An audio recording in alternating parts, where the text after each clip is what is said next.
Meanwhile, socialism strikes yet again. Shocking news from Venezuela as President Maduro hikes the minimum wage there by 50%. Now get this, it's the 5th hike since February of last year.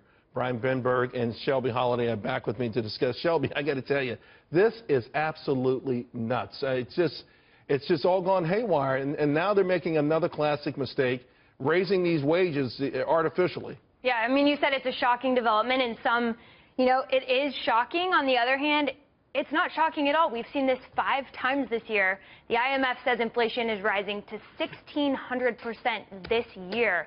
It's absolutely out of control. And, there's a saying, hunger topples governments.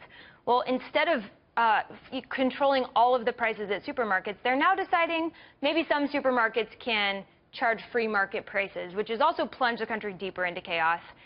And despite what the government does to remove Maduro, he's already lined up a socialist successor that will serve out this term until 2019. Of course, he followed Chavez, and we should point out, I think I've read that the richest person in Venezuela is his daughter, Chavez's daughter, a billionaire. Shocker. Yeah, it's Brian, we know this happens all the time, and yet these countries embrace it over and over again, and now we're watching it in full display, and I'm shocked. To Shelby's point, there hasn't already been a civil war there. Yeah, I really can't believe it because, look, I mean, they've got shortages on really important stuff, medical supplies, food, price controls don't work. Toilet paper. Masks.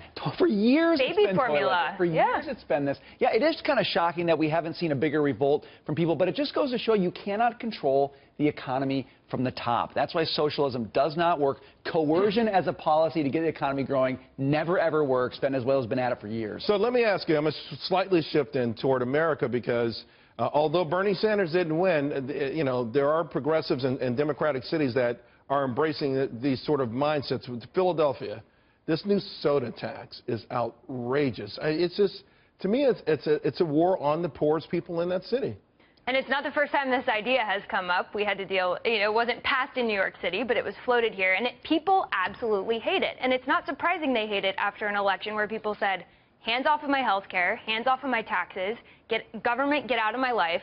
And, this law passes, and people have to pay more per ounce in tax on soda than they do on beer.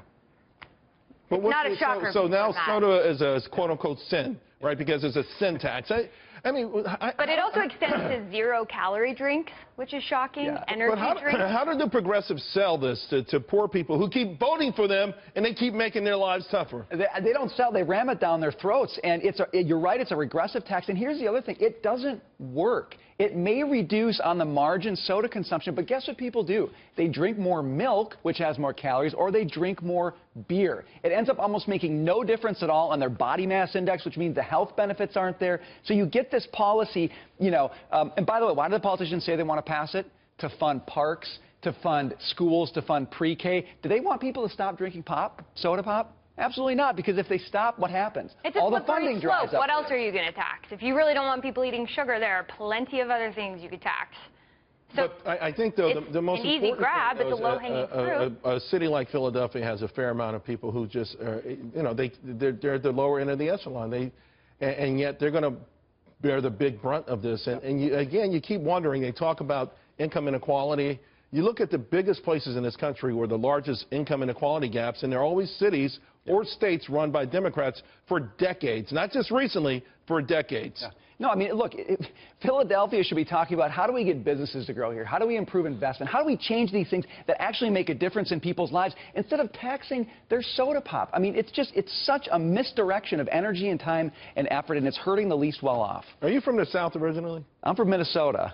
Soda pop. All right. We call it pop in Minnesota. I'm trying to translate here. Oh, okay. I know I'm going to get people saying, what the heck is pop? Soda pop, soda. All right, guys. Appeal to everybody. Thank you both very much.